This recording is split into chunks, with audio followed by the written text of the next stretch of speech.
ആദ്യം ഒരു കാര്യം വളരെ വ്യക്തമായി പറഞ്ഞു തുടങ്ങാം. കേരളം കടമെടുക്കുന്നെന്ന് പറഞ്ഞാൽ അത് കേന്ദ്ര സർക്കാരിൽ നിന്നല്ല. കേന്ദ്ര സർക്കാർ സാങ്കേതികമായി അനുമതി തരുന്നു എന്ന് മാത്രമേ ഉള്ളൂ. പൊതുവിപണിയിൽ നിന്നാണ് കടമെടുക്കുന്നത്. സംസ്ഥാനത്തിന്റെ GSDP-യുടെ എന്ന് പറഞ്ഞാൽ മൊത്തം ഉൽപാദനത്തിന്റെ 3% വരെയാണ് കടമെടുക്കാൻ അനുമതിയുള്ളത്.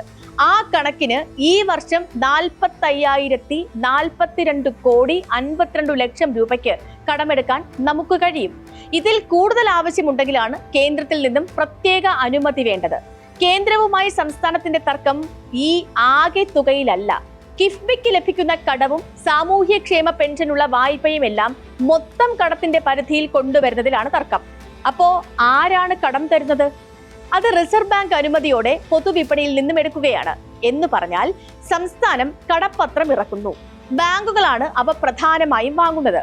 10 മാസത്തേക്ക് മുതൽ 10 വർഷത്തേക്ക് വരെ വിവിധ ആവശ്യങ്ങൾക്ക് ഇറക്കുന്ന കടപ്പത്രങ്ങളുണ്ട്. അതിന് നൽകുന്ന പലിശയാണ് നമ്മുടെ കണക്കുകളിൽ പ്രതിഫലിക്കുന്നത്. വായ്പ കേന്ദ്രത്തിൽ നിന്നല്ല, പൊതുവിപണിയിൽ നിന്നാണ്. അത് നമ്മുടെ അവകാശവുമാണ്. അങ്ങനെയാണെങ്കിൽ കേരളം ഈ വർഷം എത്ര രൂപ കടമെടുത്തു?